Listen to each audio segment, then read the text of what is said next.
ભાવનગર શહેરના કુંભારવાડા વિસ્તારના હાઉસિંગ બોર્ડમાં નાસ્તાની લારી ચલાવતા સલીમભાઈ રજાકભાઈ પાદરસીને ત્યાં નાસ્તો ખાલી થઈ જતા તોફિક હારૂન સિક્કો હનીફ નામના શખ્સે ધમકી આપી હતી અને ઘરે તોડફોડ કરી હોવામાં ત્રણને ઝડપી લીધા હતા। નાસ્તો ખાલી થઈ જતા ધમકી આપવા પૂરતું નહીં પરંતુ સલીમભાઈના ઘરે જઈને વાહનો તેમજ ઘરના માલ સામાનની તોડફોડ કરી હતી।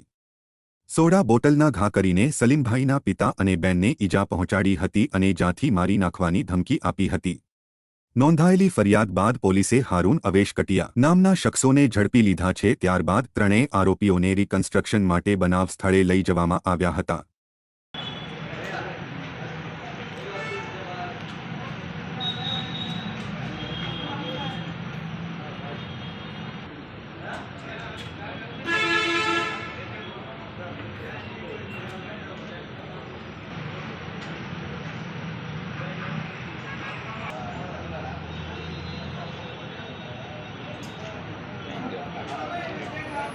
एंगल मार दे साड़ी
Sorry.